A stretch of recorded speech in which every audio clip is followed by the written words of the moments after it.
Donc là, vous venez de mouiller la chevelure.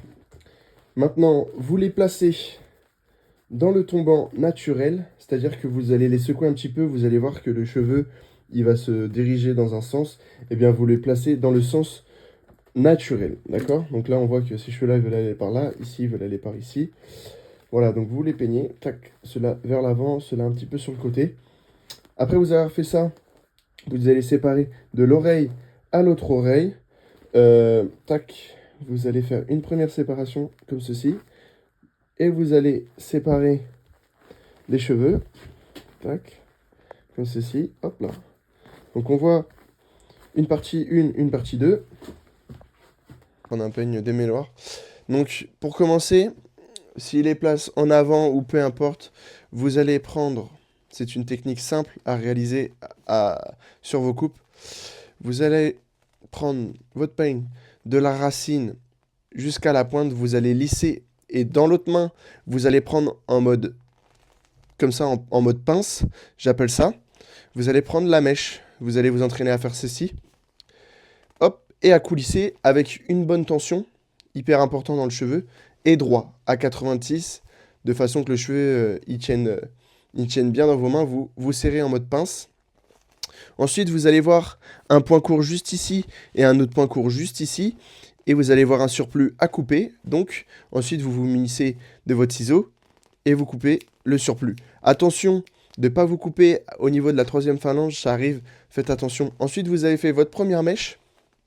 Vous allez reprendre cette mèche avec une mèche à l'arrière et vous allez coulisser. Et vous répétez ce schéma. Tac.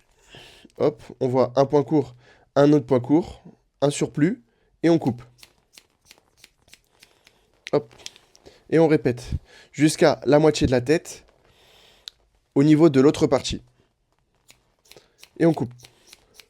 À 90 toujours. En fait, quand vous allez couper, il faut visualiser avant de couper où est-ce que la mèche va tomber si je la coupe dans ce sens-là. En gros, imaginons, je prends la mèche comme ceci, avec un angle comme ceci. Si je coupe comme ça, ici je vais garder plus de longueur et ici ça va être plus court. Du coup, quand ça va retomber, ici ça va être court et là il y aura plus de longueur. Il faut visualiser avant de couper.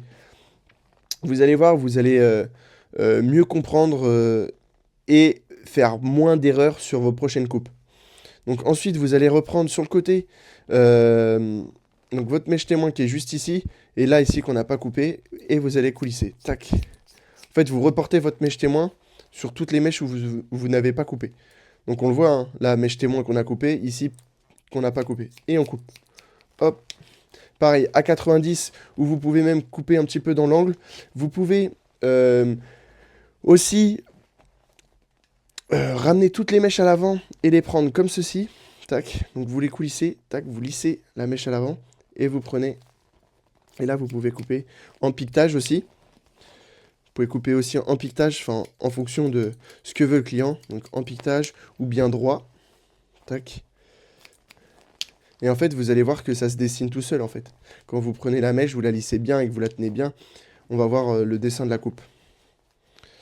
Voilà, donc ensuite, quand vous avez fait le plateau, donc à 90 comme ceci, notre plateau il est comme ceci. Tac, vous visualisez bien. Tac. Ensuite, on va se déplacer sur le côté. Vous allez prendre la mèche au milieu. On voit notre mèche témoin juste ici et notre mèche là. Donc on va couper de façon arrondie en fait. Parce que du coup, on veut redescendre comme ceci. Hop. Tac. Et ensuite, vous allez travailler en quartier d'orange. Donc vous allez faire une section. Hop. Comme ceci, ou pas forcément obligé. Et vous allez prendre la mèche. Et vous allez la mettre vos doigts à 90. Comme ceci. À 90 en fait. Perpendiculaire au cuir chevelu. En fait, on va la prendre comme ça. Et on va couper tout le surplus. Tac. Ensuite, quand on a coupé tout ce surplus, on va coulisser, tac, avec la mèche. Vous allez vous mettre sur le côté. Hop. Et vous coupez. Tac. Vous allez reprendre ici à 90. Tac. Et on coupe. On va faire ça sur toute la tête. hop, hop, hop. En fait, vous ramenez vos doigts comme ceci, pour que ça forme un dégradé, en fait. Comme ceci, tac, tac, tac. Du plus court au plus long, parce que du coup, ici, on va faire le dégradé, juste après. Après avoir fait ça, il faut passer au côté. Donc moi, pour le côté,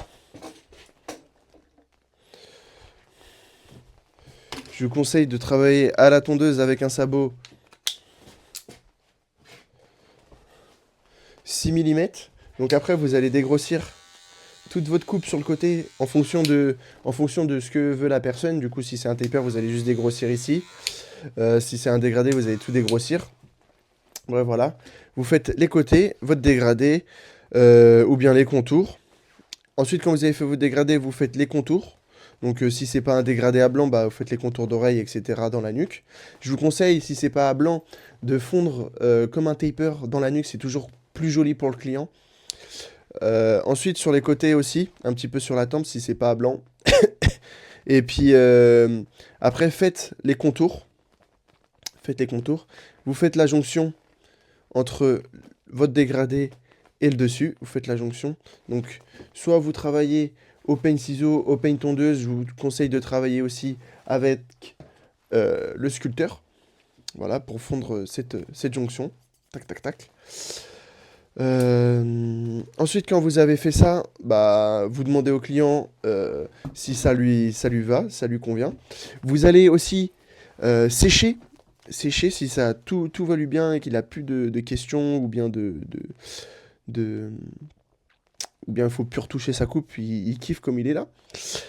Vous allez sécher, faire le coiffage, voir les volumes aussi. En même temps que le coiffage, si tout va bien, sinon vous pouvez reprendre un petit peu la coupe. Quand vous avez fini ça, clôturer la coupe, vous passez à la barbe. Et vous faites le même processus. Moi je fais un côté, donc fondu, traçage sur les joues, ensuite sur la moustache. Ici, le fondu, traçage, tac tac, tout bien. On fait la même chose de l'autre côté, donc fondu, traçage, moustache, tac tac. On dégrossit ici. Et ensuite, on finit par le bouc, au niveau d'ici. Et en dessous. On finit par le dessous. Voilà. Voici le processus à suivre pour garder une structure. Du coup, on récapitule. On commence par le dessus, on mouille bien, on coiffe dans la façon que le cheveu se mette naturellement. Ensuite, on fait la première zone de plateau. Ensuite, on fait la zone arrière. Donc ça va tomber. On fait la zone arrière. Après, on fait quoi? On fait les côtés, on dégrossit, on fait notre dégradé. La jonction entre les côtés et le dessus. Les contours d'oreilles. Les contours d'oreilles. Les contours des tempes. Et quand on a fini ça, on passe au coiffage et au séchage. Et ensuite, quand on a validé avec le client que la coupe elle est terminée, on passe à la barbe. Et on commence par un côté, on fait le fondu, les traçages de la moustache, des tempes, de la mâchoire ici. De l'autre côté, on fait pareil. On fait pareil de l'autre côté. Et on finit par le dessous. Et par le bouc.